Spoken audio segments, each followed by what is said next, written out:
Hello, my dear friends. This is Preeti Rao, and you are welcome to my channel CommerceNet Express. As you know, my dear friends, हमने 1000 MCQs की series start कर रखी है और आप ये भी जानते हो कि किसी भी कॉम्पिटिटिव एग्जाम की प्रिपरेशन में MCQs की प्रैक्टिस करना बहुत इंपॉर्टेंट है. सो माय डियर फ्रेंड्स, अगर आपका भी सब्जेक्ट कॉमर्स है और आप भी किसी टीचिंग एग्जाम की तैयारी कर रहे हैं, चाहे वो UGC नेट हो या फिर DSSB, KVS, NVS, HTET, HSC, means जो भी टीचिंग एग्जाम जिसके लिए आप प्रिपेयर कर रहे हो या आपके पास चाहे TGT की तैयारी कर रहे हो या PGT की या फिर UGC नेट की, तो हमारे चैनल पर आप अपनी तैयारी को और भी स्ट्रॉन्ग कर सकते हैं. इस सीरीज़ में मैंने वही MCQs इंक्लूड किए जो मोस्ट एक्सपेक्टेड है, जिनका अपकमिंग एग्जाम में आने के पूरे चांसेस हैं. तो माय डियर फ्रेंड, चलते हैं हम आज के सेशन पे. जो सेशन है आज 10th है और आज हम इस सेशन में जो MCQs होंगे उसमें अगर कोई भी इम्पोर्टेंट कंटेंट आता है या टर्म आती है उसको हम साथ में डिस्कस भी करेंगे. So my dear friends, let's get started. This is 129 question. इससे पहले 1 to 128 हम ऑलरेडी जो हमारी 9 MCQ सीरीज आई हैं उनके अंदर डिस्कस कर चुके हैं. तो अगर आप वो देखना चाहें तो ज़रूर देखिएगा, मैं नीचे आपको लिंक में प्रोवाइड करा दूंगी. तो माय डियर फ्रेंड्स, ये आपका क्वेश्चन है जिसके अंदर दे रखा है कि देखिए ये काफ़ी फुल क्वेश्चन था, लेकिन टाइपिंग में मुझे लगा ज़्यादा टाइम लगेगा तो मैंने जस्ट पॉइंट्स लिख दिए इसके. जैसे ओरिजिनल कॉस्ट है एक किसी भी प्रोजेक्ट की या मशीन की, वो है 1 लाख और उसकी एक्सपेक्टेड लाइफ कह रहे हैं 5 लाख है एंड एक्सपेक्टेड साल्वेज वैल्यू है 5000. तो इसमें पूछ रहे कि rate of depreciation per annum क्या रहेगा. माय डियर फ्रेंड्स, इसको ऐसे क्वेश्चन को सोल्व करने के लिए सबसे पहले हम क्या देखते हैं, हमें पूछा क्या है, डेप्रिसिएशन पर एनम हमें बताना है. तो उसके लिए सबसे पहले हम क्या करेंगे, जो हमारी ओरिजिनल कॉस्ट है इसके अंदर से, क्योंकि जो हमारी साल्वेज वैल्यू वो होती है जो लास्ट में आफ्टर 5 years हम एक्सपेक्ट करते हैं कि जो 1 लाख की जो चीज़ थी वो हमारे पास 5000 की रह जाएगी. ठीक है, तो हम क्या करेंगे, इसकी साल्वेज वैल्यू को इसमें से डिडक्ट कर देंगे. तो 1 लाख में से 5000 हम डिडक्ट करते हैं तो हमारे पास वैल्यू कितनी बनती है, 55,000. कुछ हम ऐसे लिखते हैं 55,000 की हमारे पास वैल्यू बचती है. इसके ऊपर हमें डेप्रिसिएशन बताना है 5 ईयर में हम क्या डेप्रिसिएशन देंगे. तो एवरी ईयर के लिए सबसे पहले हम क्या करेंगे, 5 से इसको डिवाइड करेंगे. कितना आएगा, 19 मीन्स 19,000. ये 19,000 जो हमें डेप्रिसिएशन देना है एवरी ईयर, वो किस पर है 1 लाख पर. सो दैट हम रेट ऑफ डेप्रिसिएशन निकालने के लिए हम क्या करेंगे, 1 लाख से इसको डिवाइड कर देंगे. सो दैट हमारी डेप्रिसिएशन निकल जाएगी वैल्यू.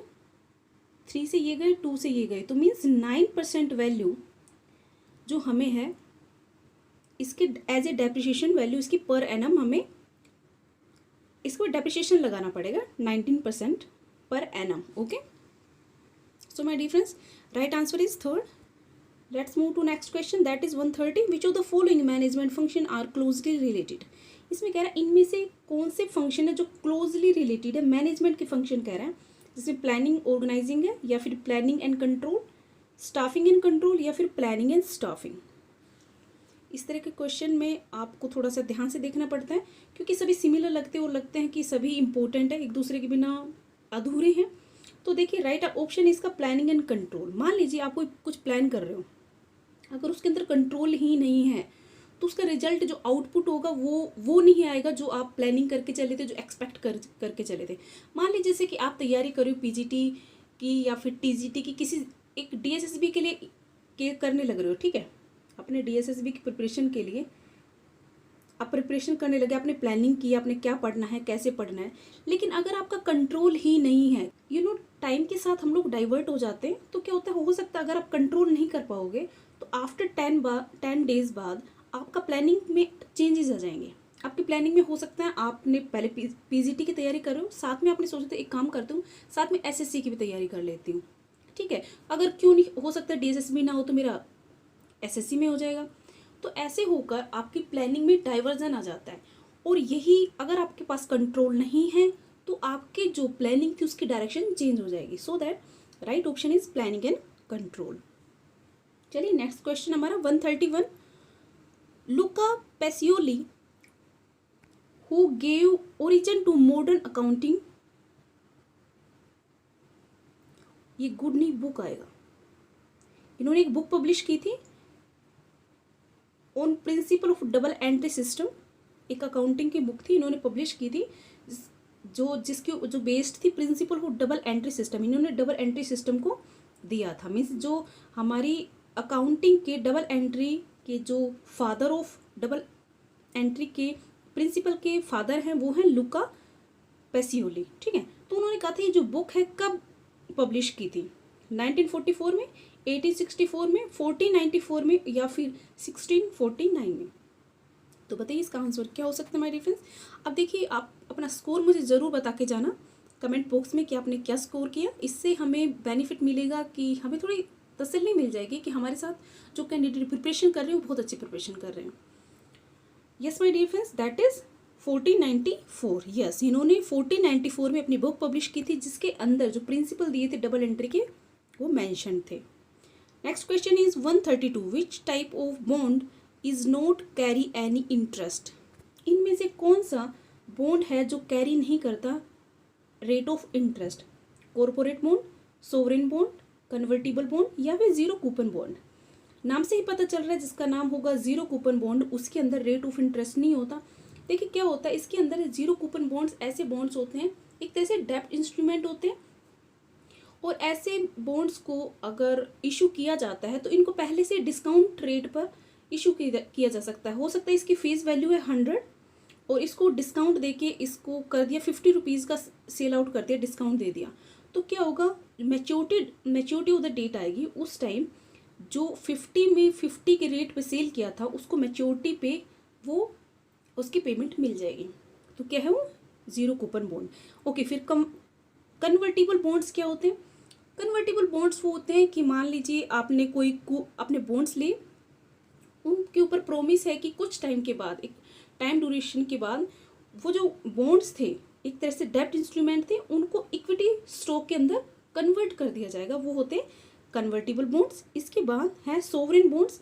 सोवरेन बॉन्ड्स को हम एक तरह से गवर्नमेंट बॉन्ड्स कह सकते हैं। इसमें जो हमारी जो सेंट्रल गवर्नमेंट है अपने लिए फंड रेज करने के लिए सोवरेन बॉन्ड को इशू करती है, ठीक है। इसके बाद है कॉर्पोरेट बॉन्ड्स। कॉर्पोरेट बॉन्ड्स वही होते हैं, कोई भी कंपनी है, बिजनेस है, पब्लिक है या प्राइवेट बिजनेस है, वो अपने डेब्ट एक तरह से जो बॉन्ड्स है इनको इशू कर रही है फॉर रेजिंग द मनी या फंड्स। ओके, तो ये आप यहाँ पे देख सकते हो, मैंने इसको थोड़ा सा डिफाइन किया हुआ है। सोवरेन बॉन्ड क्या होते हैं, जो नेशनल गवर्नमेंट है इशू करती है with the promise to pay periodic interest. Convertible bond is fixed income corporate डेब्ट security that yield interest payment but can be converted into predetermined number of common stock, उनको equity share में convert कर दिया जाता है। Corporate bonds कौन से होते हैं, जो बॉन्ड इशू किए जाते हैं किसी भी कॉर्पोरेशन के द्वारा ordered to raise the finance in long term debt instrument, maturity of the least 1 year, at least इनकी 1 ईयर की मैच्योरिटी होती है। जीरो कूपन बॉन्ड ये एक तरह से क्या होते हैं, वो बॉन्ड होते हैं जिनकी फेस वैल्यू रीपे की जाती है मैच्योरिटी पर, लेकिन इनके ऊपर जो इनको सेल किया जाता है डीप डिस्काउंट पर, ठीक है। So my dear friends, let's move to next question, that is 133। Which of the following statement is incorrect. इनमें से कौन सी स्टेटमेंट है जो इनकरेक्ट है। First, firm is dissolved, partnership remains intact. कहते हैं फर्म डिसॉल्व हो जाती है लेकिन पार्टनरशिप फिर भी रिमेन इंटैक्ट रह सकती है।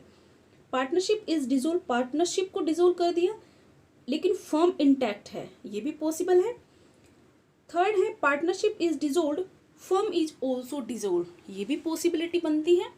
Fourth, consent of all the partner for dissolution of the firm is not necessary। मान लीजिए आपने कोई फर्म स्टार्ट की with the help of partners, means partnership में आपने कोई फर्म स्टार्ट की, अगर आप उसको डिसॉल्व करना चाहते हो तो उसके लिए आपको सबसे इम्पोर्टेंट है कि आप सभी की सहमति से ही डिसॉल्व कर सकते हो। सभी की साथ में डिसीजन जो होता है वही डिसॉल्व करने में हेल्प करेगा, अदरवाइज एक पार्टनर उसको डिसॉल्व नहीं कर सकता है। तो right option is fourth. Okay, let's move to next question, that is question number 134. X and Y share profit and losses in the ratio 3:2. They admitted Z for 1/6 the share in the profit. The new ratio distribution of profit will be. देखिए मान लीजिए यहाँ पे हम देख सकते हैं कि Z को कितना मिल रहा है, 1/6 मिल रहा है, तो इट मीन्स जो 5/6 रहेगा वो किसको मिलेगा, X और Y को मिलेगा। मीन्स 1 में से अगर हम लेस कर दें इसका पार्ट तो कितना बच जाता है, 5/6। और ये 5/6 है किन के ऊपर डिवाइड हो जाएगा, X और Y के बीच में। तो यहाँ से हम आइडिया लगा सकते हैं कि जो 3:2 है वो इनका न्यू रेशियो आएगा उसके अंदर भी सेम ही रहेगा। So right option is 3 first, means right option is first. चलिए नेक्स्ट पे चलते हैं हम लोग। 135. Which of the following act not pertains to legal protection for the consumer. इनमें से कौन सा एक्ट है जो प्रोटेक्ट नहीं करता, not pertains to legal protection of the consumer. First, the sale of goods act 1930, the trademark act 1999, या फिर कॉम्पिटिशन एक्ट, या फिर none of the above. Competition act कब आया था आपका,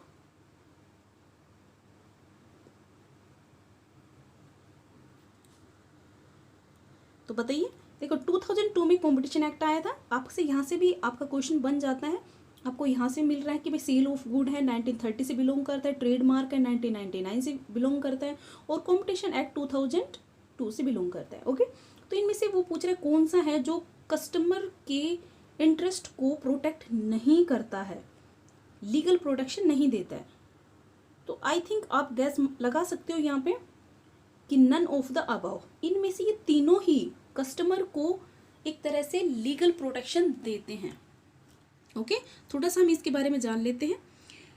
sales of goods act 1930, passing off the property from seller to the buyer. अगर मान लीजिए सेल ऑफ गुड्स एक्ट 1930 नहीं होता, ये बाउंड नहीं करता, लीगल एक्शन एनफोर्सेबल नहीं होता, तो कोई भी है ऐसे कहेगा पेमेंट कर देगा और उसको उसका जो प्रोडक्ट है वो पोजेशन है वो मिलेगा ही नहीं। ठीक है, तो इससे क्या होता है, जो सेल ऑफ गुड्स एक्ट 1930 है वो एक तरह से कंज्यूमर को हेल्प करता है उसके इंटरेस्ट को सिक्योर करने के लिए कि अगर आपने पेमेंट करती है तो आपको जो गुड्स है या फिर सर्विस है वो ज़रूर मिलेगी, right.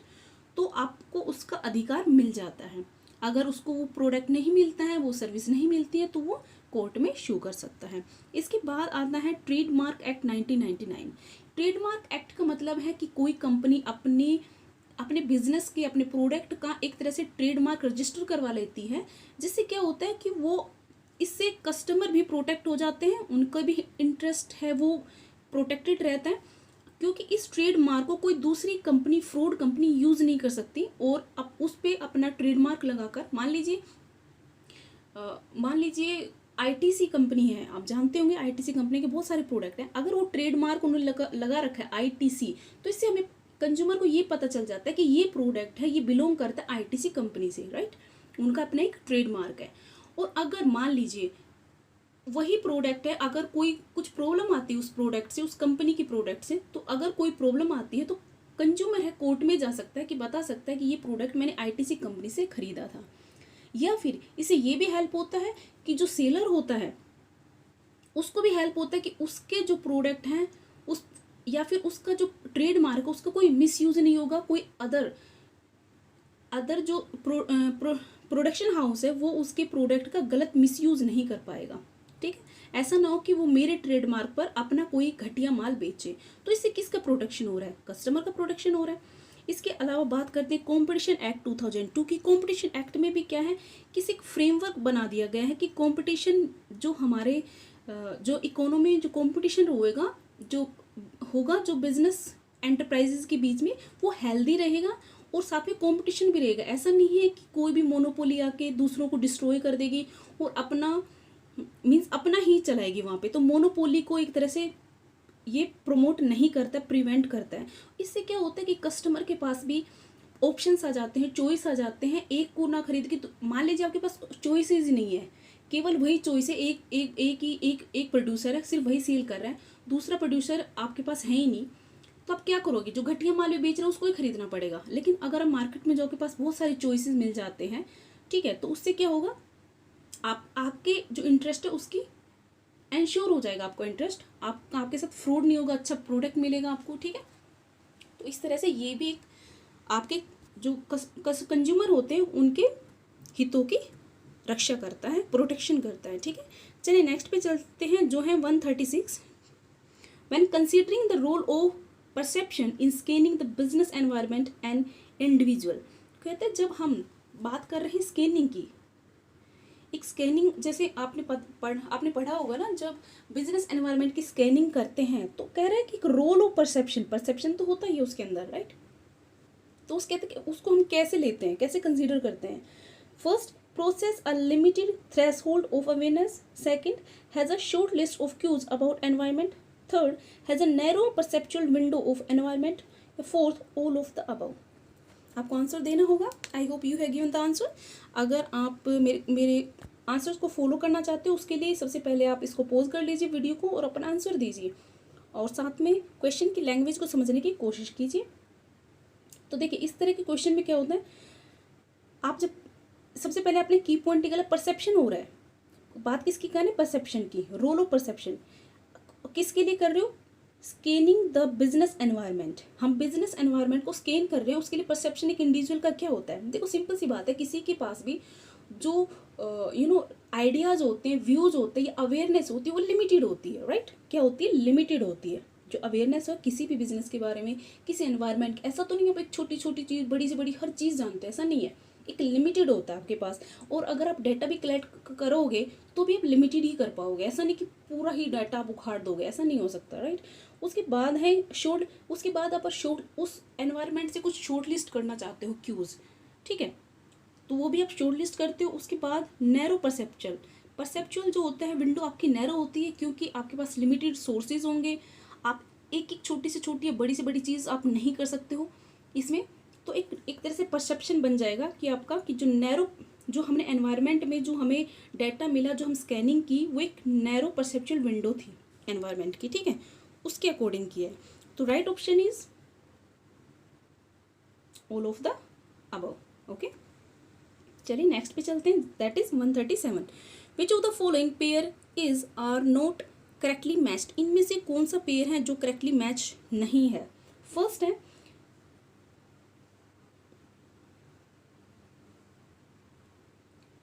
It is controlled and managed by board of governors, जो IMF है वो कंट्रोल किया जाता है बोर्ड ऑफ गवर्नर से।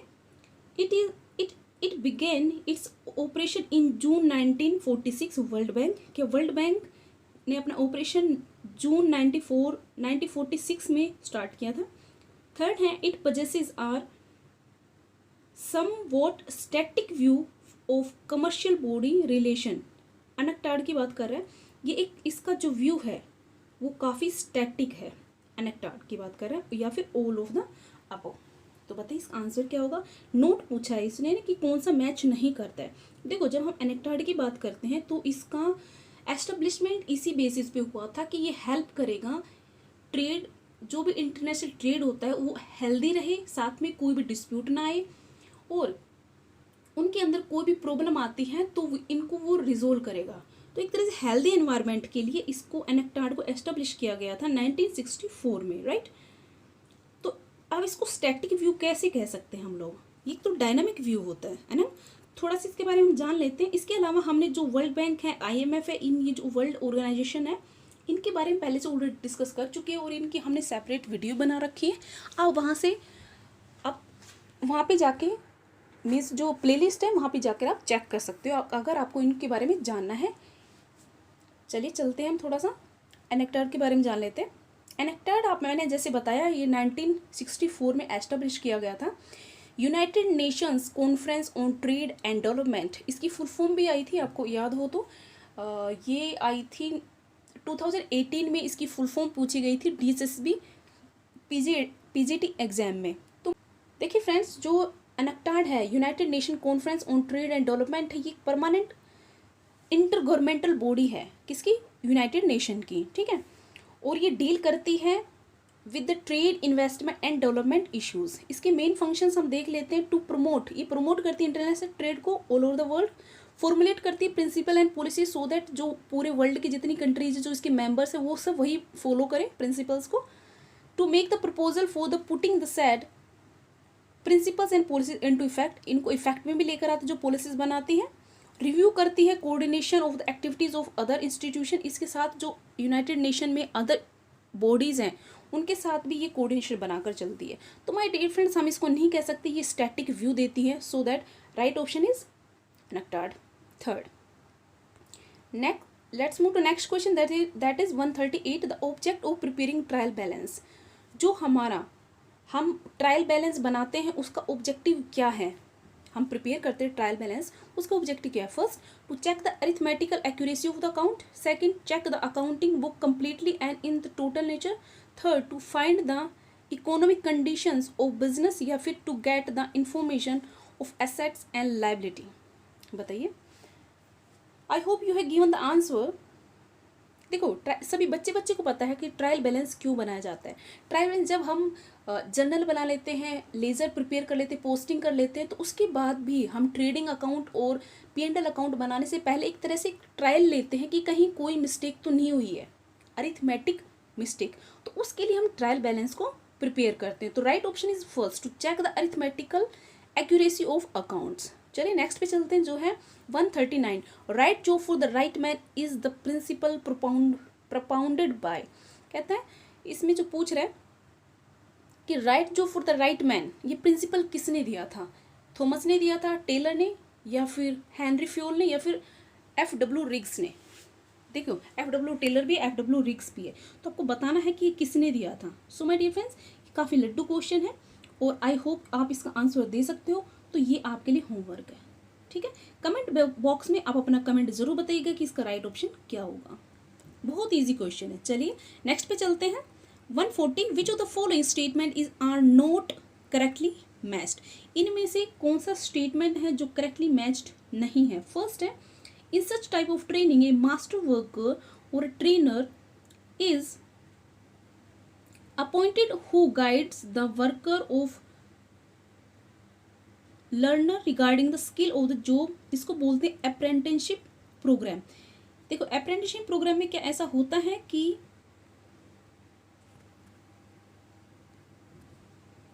अप्रेंटिसशिप प्रोग्राम में यही होता है ना कि भाई एक जब हम कोई न्यू रिक्रूटर है, एक न्यू एम्प्लॉय आपके पास ज्वाइन हुआ है, तो उन एम्प्लॉयज़ को ट्रेनिंग देने के लिए सबसे पहले जो स्किल्ड वर्कर होते हैं, जो उनका मास्टर होता है, वो क्या करता है, जो न्यू होते हैं इनको एक प्रोग्राम देता है कि भाई वो मास्टर है, उसको सारी स्किल्स है, कैसे मशीन चला ले, कैसे इक्विपमेंट को यूज़ करना है, तो उनको ट्रेनिंग देता है। तो इसको हम अप्रेंटिसशिप प्रोग्राम ही बोलते हैं। राइट ऑप्शन है ये, और हमें बताना है नोट। ठीक है, training is conducted away from the actual work place, इसको वेस्टिब्यूल ट्रेनिंग कहते हैं।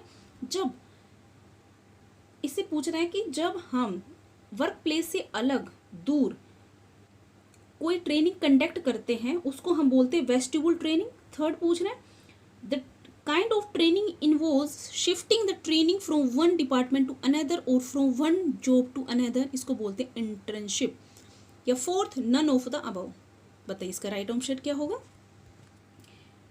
माय डियर फ्रेंड्स, जैसे कि आप जानते हो, देखिए ये तो सही है कि ट्रेनिंग जो देती है ऑफ द जॉब ट्रेनिंग होती है, इसमें जो डमी होते हैं उनके ऊपर जैसे मशीन होती है, इक्विपमेंट्स होते हैं, वो डमी के रूप में होते हैं, और वहाँ पे जो न्यू एम्प्लॉयज़ होते हैं उनको वहाँ पे ट्रेनिंग दी जाती है। ये बिल्कुल सही है। लेकिन जब बात करते हैं शिफ्ट कर रहे हैं from one department to another, from one job to another, इसको इंटर्नशिप कैसे बोल सकते हैं? इसको हम बोलते हैं job rotation. So right option is third, जो रॉन्ग है। हम नोट की बात कर रहे हैं। ठीक है, चलिए 141 which of the following is use to estimate cost of equity capital. वो कहते हैं, देखो इसमें की पॉइंट हमारा क्या बन रहा है, इनमें से कौन सा यूज किया जाता है to estimate cost of equity capital? Estimate की बात कर रहे हैं।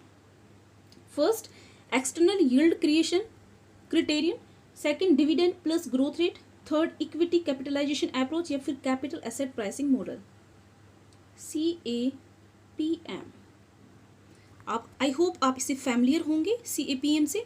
इसी के अंदर जो CAPM है, इसको हमने बहुत बार डिस्कस किया है। जो CAPM मॉडल है कैपिटल एसेट्स प्राइसिंग मॉडल, इसके अंदर बीटा की वैल्यू को एस्टिमेट किया जाता है, तो right option is fourth. I hope आपको ये पता है।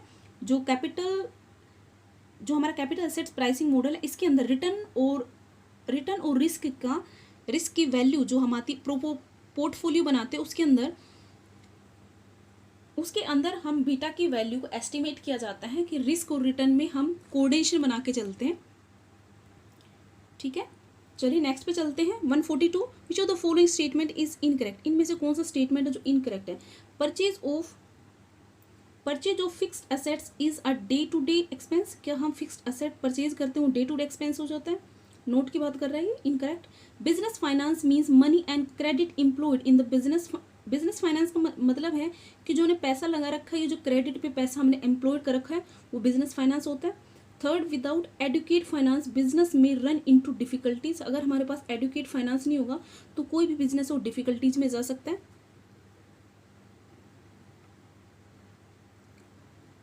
इनकरेक्ट बताना है, नन ऑफ द अबव। देखो कोई बिजनेस है वो सिर्फ फाइनेंस के ऊपर ही, ऐसे नहीं कह सकते कि जो हम ओनली फाइनेंस पे ले रखा है पैसा उसी को ही बिजनेस फाइनेंस कहते हैं, तो इनकरेक्ट कौन सा होगा, सेकंड। ठीक है, चलिए नेक्स्ट पे चलते हैं। 143 the securities in which forward trading is allowed are refer to as, कहते हैं वो सिक्योरिटीज जिनको फॉरवर्ड ट्रेडिंग में अलाउ किया जाता है उनको क्या कहते हैं, बताइए। सिक्योरिटी जिनको फॉरवर्ड कर दिया जाता है, अलाउ किया जाता है फॉरवर्ड ट्रेडिंग के लिए, उनको क्या कहा जाता है। Specific securities, permitted securities, listed clear securities या फिर अनस्पेसिफाइड सिक्योरिटीज। जो सिक्योरिटीज होती है जिन पे हम ट्रेड करते हैं, जिनके ऊपर ट्रेड अलाउ होता है, उनको बोलते हैं स्पेसिफाइड सिक्योरिटीज। आपने इसके बारे में पढ़ा होगा कि ये जो हम कंपनी एक्ट 1956 थी उसके क्लोज सेक्शन नंबर 2 में क्लोज है जो H, उसके अंदर कुछ सिक्योरिटीज मैंशनड हैं, उनको बोला जाता है स्पेसिफाइड सिक्योरिटीज, कि उन पर अलाउ है ट्रेडिंग करना, इनको स्पेसिफाइड सिक्योरिटीज कहा जाता है। थोड़ा सा हम देख लेते हैं इसको, स्पेसिफाइड सिक्योरिटीज क्या होती है। Means the securities as defined in the clause H section 2 securities contract act regulation 1946 and where employees stock option has been granted under the plan of scheme therefore include the security offered under such plan। कहते हैं ये जो 1946 में जो section 2 है उसके अंदर कुछ स्कीम्स और प्लान दे रखे हैं और ये सिक्योरिटीज़ दे रखी हैं जिनके ऊपर अलाउ किया जाता है कि आप इन पर ट्रेडिंग कर सकते हो, तो इनको कहा जाता है, इन पर्टिकुलर जो स्कीम होती है, प्लान होता है, जो सिक्योरिटी ऑफर की जाती है, इन्हीं को क्या बोला जाता है, specified securities. Okay, I hope you understand it. And this is the last one question of this session, that is 144 the main object of the ledger is to ascertain। काफ़ी लड्डू क्वेश्चन, आप बहुत इजीली इसका answer दे सकते हो कि हम जो laser करते हैं उसके पीछे क्या रीज़न होता है, क्या ऑब्जेक्टिव होता है। इससे हमें पता लगता है कि total asset, total purchase, profit and loss business, या फिर net effect of all similar nature transaction. देखिए ऑब्वियस सी बात है, जिसने कॉमर्स पढ़ा है 5-6 साल तो आराम से इसका इजीली आंसर दे सकता है। जो हम लेज़र बनाते हैं उसके पीछे टारगेट हमारा क्या होता है, देखो जर्नल बनाने के बाद लेज़र बनाया जाता है सो दैट जो सिमिलर नेचर की जो ट्रांजैक्शन है उनको हम एक जगह पर ले आएँ। ठीक है, तो right option is fourth. Okay, इसके बारे में थोड़ा सा जान लीजिए। देखो मेरे को पता है कि आपको पता है, लेकिन कुछ ऐसे कैंडिडेट्स भी होते हैं जिनको उस कॉन्सेप्ट में क्लियर होना बहुत ज़रूरी होता है, वो थोड़ा सा जानना चाहते हैं कि इसको एक कॉन्सेप्ट को क्लियर कर लिया जाए, राइट। तो हम कहते हैं लेजर है जो स्टेटमेंट, एक तरह से स्टेटमेंट है लेजर, जो प्रिपेयर की जाती है, collect and record the transaction relating to similar nature subject into one place, कि एक प्लेस में ले आए भाई, ओनली परचेज की जो जितनी भी ट्रांजेक्शन एक अकाउंट बना लें उसका, और एक लेज़र में डाल दें उसको, इस तरह से सेल्स की एक साइड डाल दें, क्योंकि जो हमारी पोस्टिंग होती है तो बहुत लंबी चौड़ी होती है, ठीक नहीं, सॉरी, जो जर्नल होता है उसके अंदर तो सब मिक्सड होती हैं, ठीक है, ट्रांजैक्शन। तो ओपी गुप्ता ने बोला है कि ledger is principle book of account in which all transaction find their ultimate place, मतलब उनको अपना अल्टीमेट प्लेस मिल जाता है in shape of account. Classified place मतलब एक तरह से अकाउंट खोल देते हैं कि सेल का अकाउंट खोल दिया, परचेज का अकाउंट खोल दिया आपने, और उससे जो सिमिलर जितनी भी ट्रांजैक्शन होंगी वो पर्टिकुलर हेड में चली जाएंगी। ठीक है, द बुक सप्लाइड और information regarding working of business. इसके अलावा उन्होंने दे रखा है कि जो हमारा लेजर है वो प्रोवाइड करता है information for income and expenditure. जब हम इनकम एंड एक्सपेंडिचर बनाते हैं, उनकी जो मान लीजिए P&L अकाउंट बनाते हैं, तो हमारे जो लेजर से ही इन्फॉर्मेशन को उठाते हैं हम लोग। इसके अलावा जो प्रोवाइड कराता है information about position of the assets and liability. इसके अलावा आप देख सकते हो जो लेजर है इसी के अंदर इन्फॉर्मेशन मिलती है एसेट्स एंड लायबिलिटी की, प्रोवाइड करती है information regarding purchasing and sales and to help the preparation of the trial balance. और बाद में जो हम ट्रायल बैलेंस बनाते हैं, मीन्स ट्रेडिंग से पहले जो हम मतलब लेजर बनाने के बाद ट्रायल बैलेंस ही बनाया जाता है, तो हम इस लेजर से ही हम ट्रायल बैलेंस प्रिपेयर किया जाता है। तो आपके बाद आई होप आपको समझ में आ गया होगा कि लेजर क्या होता है, अगर आपको थोड़ा बहुत गो थ्रू होना था तो my dear friends, this is the end of the session. Thank you so much, good bye, good luck.